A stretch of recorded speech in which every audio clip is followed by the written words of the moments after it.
Guys, we have a big breaking news coming out. Fox News just dropped a massive bombshell report. Venezuela will continue accepting deportation flights from the US at the request of President Trump administration. Venezuelan President Nicolas announced on Tuesday. Whoa, seems like there's something going on here. It seems like some kind of dialogue, right? So we are seeing something here. Trump, Nicholas agreed to something. All right. I want to show you this news that's coming out right now. The Trump administration is in talks with Venezuela and is suggesting to relocate Nicholas to Qatar or another rich Arab country in exchange for giving up power. So we're gonna see what's going on here, guys. This is a big bombshell news, and we are definitely seeing some stuff happening here. All right, guys. Before I start, for those of you that want to send us letters or prayer requests, you can send it to me, US Santiago, or my wife Jessica Santiago at 3432 US Highway 19, number 2, Holiday, Florida 34691. And for those of you that want to help and support the channel, we do have the Cash App link and the PayPal link in the comments box and also description box. Once again, thank you so much for your support. Venezuela will continue accepting deportation flights from the U.S. at the request of the U.S. President administration, the country announced Tuesday. Now, President Trump threatened to declare the airspace above and surrounding Venezuela to be closed in its entirety, causing Venezuela to cancel the twice-weekly flight of the migrants from the U.S. on Saturday. Venezuelan leader Nicolas announced on Tuesday that, at the request of the U.S. Commander administration, those flights have now resumed. So it says here immigrants arrive regularly at the airport outside the capital Caracas on flights operated by a U.S. Gov contractor or Venezuela state-owned airline. More than 13,000 have returned so far this year on a chartered flight, the latest of which arrived Friday. 13,000 doesn't seem like it's much though. It says here, give me a second, guys. It says here, Venezuela previously had a long-standing policy of not accepting deportation flights from the U.S., but Nicolas' regime conceded under pressure from Trump earlier this year. Now, the deportation flights are one of the few areas of cooperation between the U.S. and Venezuela as tensions between the two countries grows. And one thing I tell you, it seems like Nicolas is kind of listening to the U.S. president. The U.S. strikes have targeted alleged of these gangs operating in the Caribbean near Venezuela.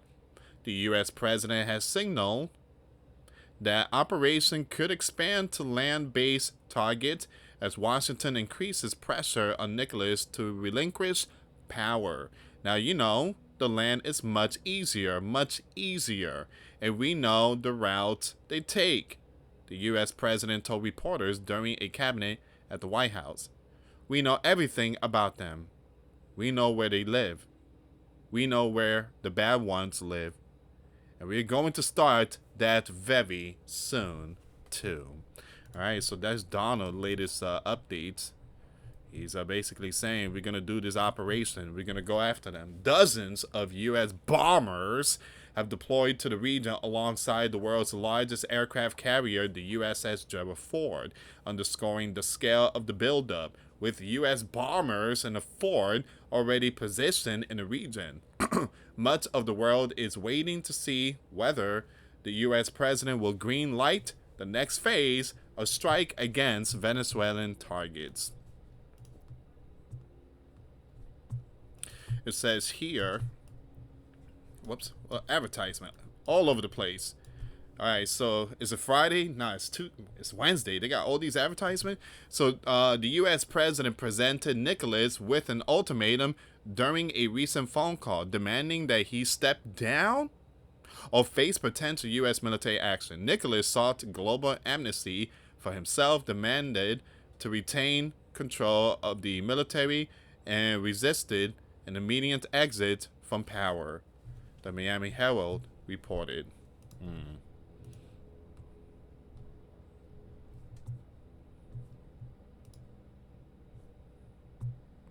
All right, so let's see what's going on with the next one. Will Nicholas go to Qatar? I mean, imagine that, going to Qatar or, again, Iran.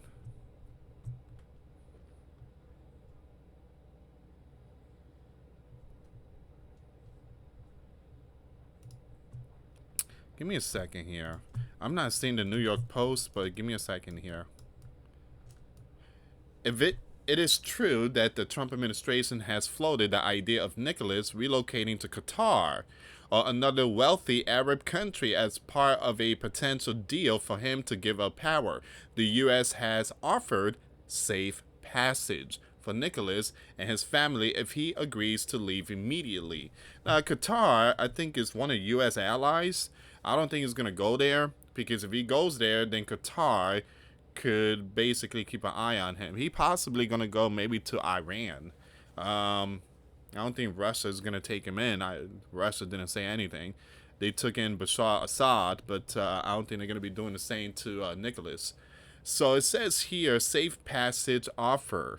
Now, during a recent phone call in late November 2025, President Trump reportedly offered Nicholas safe passage out of Venezuela to a destination of his choice, which included his wife and son. Now, now it says here, Nicholas reportedly rejected the U.S. ultimatum, instead demanding broad amnesty for himself and his allies, removal of sanctions, and the right to maintain control of the armed forces if he were to allow free election. Donald rejected most of these requests. So yeah, Nicholas must be out his mind. He's asking for a lot of stuff here. He wants amnesty for himself and his allies, the lawlessness. He wants sanctions to be removed. He wants to control the armed forces. I mean, he wants a lot of stuff. Donald's like, you must be out your mind, boy. Pack your stuff and leave, or you're going to see tomahawks. It says here, Qatar as a destination. A senior Donald administration source indicated that Secretary of State Rubio floated Qatar as a potential luxurious home in exile. Man, they're really trying to send him all the way down there. Man.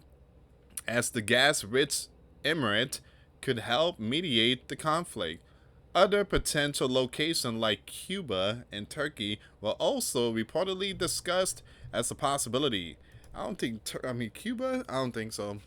I mean, there's a possibility. Turkey. Yeah, Turkey is, I think, another U.S. ally, right? So Turkey but Cuba, I don't think he's going to go to Cuba. I don't think he's going to Cuba. I just don't see that happening. I mean, that's a possibility. Cuba has always been good friends with Nicholas, but I just don't see that happening. Status of talks. Nicholas' window to accept the initial safe passage offer his reportedly expired, leading to increased U.S. pressure, including an airspace closure warning and discussion of potential military actions. Reports indicate that Nicholas' administration has sought another call with the U.S. but received no response. Now, Nicholas' inner circle reportedly believes that the U.S. is bluffing about military action and that he is safer among his loyalists in Venezuela than anywhere else, making him reluctant to accept any deal to leave. I don't think Donald's bluffing. Don't say that. Please don't say that. All right, you got a lot of stuff out there. I don't think Donald's bluffing. You saw what he did to Iran. The U.S. currently has a reward of up to $50 million for information leading to his arrest or conviction for alleged of the gang operation. Hmm. Yeah, I don't think Donald is bluffing.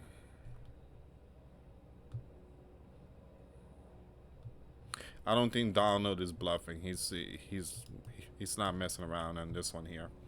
You got so many stuff out there. I don't think Donald was sent those stuff out there just to bluff Nicholas.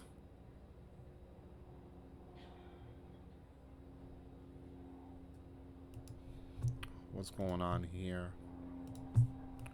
Nicholas sleeps in a different location each night and constantly changes phones. An atmosphere of tensions and concern has gripped his inner circle amid U.S. talk about his potential ouster. New York Times reports these security measures have intensified since September, the report says. So every day he has a new phone. The phone that he uses is Huawei. That's the Red Dragon company.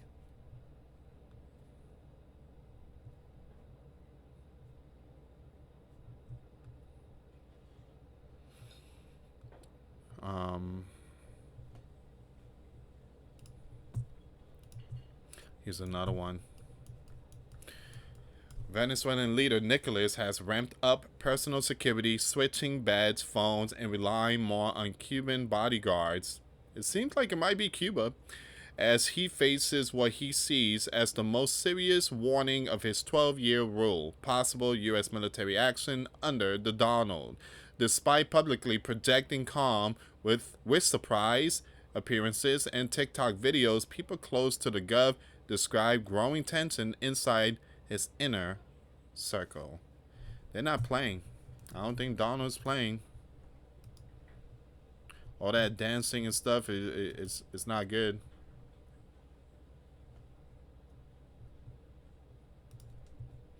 So these are all the latest updates that's coming out. They're talking about sending him to Qatar or another rich Arab country in exchange for giving up power. You gotta go, dude. What about my mansion in Dominican Republic? You're gonna have a mansion out there in Qatar, but he's gonna lose all his stuff. This man is worth a lot of money. A lot of money. He has all these, expensive cars, all these mansions. He's worth a lot of money. But it was all basically confiscated by U.S. because they believe that all that stuff came from dealing with gangs.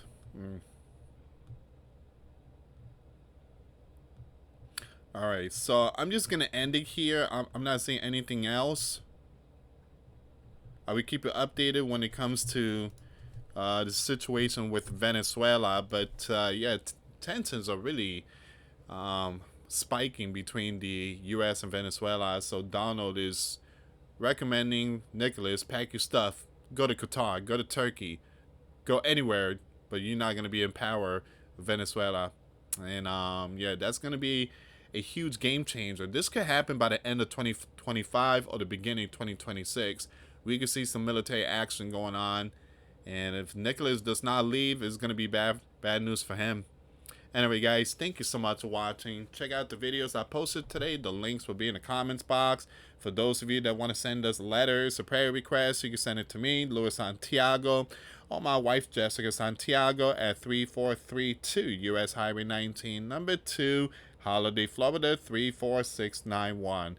Thank you so much for watching, guys. God bless you all. Till next time later. Peace.